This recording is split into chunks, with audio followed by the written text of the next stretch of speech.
நீங்க ஒரு வீட்டுல வாடகைக்கு தங்கிட்டு இருக்கீங்கன்னா இப்ப நான் சொல்ல போற இந்த கதையை முழுசா கேளுங்க. ஏன்னா நீங்க அந்த வீட்டுக்கு வாடகைக்கு வரதுக்கு முன்னாடி யார் வேணாலும் அந்த வீட்டுக்கு வாடகைக்கு வந்திருக்கலாம். அந்த வீட்டுல என்ன சம்பவங்கள் வேணாலும் நடந்திருக்கலாம். கேரளால ஒரு நபர் ஒரு வீட்டுக்கு வாடகைக்கு போறாரு. அப்படி அவர் அந்த வீட்டுல முதல் நாள் நுழையும் போது அந்த வீட்டுல ஒரு வித்தியாசமான வாசனை அடிச்சிருக்கு. இவரும் அந்த வீட்டை கிளீன் பண்ணி இருக்கும் போது ஒரு தகடு பட்டயத்தை எடுக்கிறாரு. அதை இவரும் பெருசா கண்டுக்காம தூக்கி போட்டுட்டு மத்த வேலைகளை பார்த்துட்டு இருக்காரு. ஒரு 3 நாள் அந்த வீட்டுல இவரு தங்கிட்டு இருந்திருக்காரு. இவருக்கு அந்த 3 நாளும் ரொம்பவே மோசமா போயிருக்கு. அப்படி அந்த வீட்டுல என்ன நடந்துச்சுன்னா, இவரு சமைக்கிற அந்த சாப்பாடு கூடிய சீக்கிரமாவே கெட்டு போயிருக்கு. இவருக்கு ஃபுட் பாய்சனும் ஆகியிருக்கு. இவரும் டாக்டர் கிட்ட போகும்போது இவரோட ரிப்போர்ட் எல்லாமே நார்மலா தான் இருந்திருக்கு.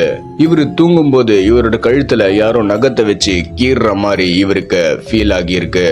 இவரும் அவரோட வீட்டு வாசல்ல உக்காஞ்சிட்டு இருக்கும் போது சம்பந்தமே இல்லாத ஒரு கருப்பு பொண்ணு திடீர்னு இவரை பார்த்து சீரின்னு வந்திருக்கு. ஏதோ தப்பா இருக்குன்னு இவரும் யோசிச்சுக்கிட்ட வீட்டுக்குள்ள நுழையும் போது அந்த வாசல்ல ஒரு பர்டிகுலர் ஏரியா உடையப்பட்டு இருந்துச்சு. இவரும் சந்தேகப்பட்டு அந்த இடத்த தோன்றாரு. அப்படி இவரு தோண்டி ஒரு பானையை வெளியே எடுக்கிறாரு. அந்த பானை ஒரு துணியால மூடப்பட்டு இருந்துச்சு. இவரும் அந்த துணியை கட்டிட்டு அந்த பானைய கொட்டுறாரு.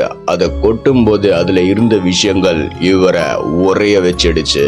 அப்படி அந்த பானையில என்ன இருந்துச்சுன்னா, மனுஷங்களோட எலும்பு துண்டுகளும் ஒரு எலுமிச்சை பழமும் அப்புறம் ஒரு கருப்பு பொம்மையும். அந்த கருப்பு பொம்மையில ஆணிகள் குத்தப்பட்டு இருந்துச்சு. அது மட்டும் கிடையாது, ஒரு நபரோட பாஸ்போர்ட் போட்டோவும் அதுல இருந்திருக்கு. இவரும் சந்தேகப்பட்டு இந்த விஷயங்கள் எல்லாம் அந்த ஹவுஸ் ஓனர் கிட்ட சொல்லி அந்த போட்டோவும் காட்டுறாரு. அதுக்கு அந்த ஹவுஸ் ஓனர் சொல்றாரு, தம்பி இந்த போட்டோல இருக்கிறவரு உனக்கு முன்னாடிதான் இந்த வீட்டுல வாடகைக்கு இருந்தாரு. நீ சொல்ற விஷயங்கள் எல்லாம் பார்த்தா யாரோ அவர் மேல பிளாக் மேஜிக் பண்ணியிருக்காங்க. அநேகமா இதை அவங்க சொந்தக்காரங்க தான் செஞ்சிருப்பாங்க. ஏன்னா அவங்க சொந்தக்காரங்களால பல சண்டைகள் அந்த வீட்டுல நடந்துச்சு. அப்படியே நைஸா ஸ்க்ரால் பண்ணி பார்க்காதீங்க, உடனே சப்ஸ்கிரைப் பண்ணிக்கோங்க.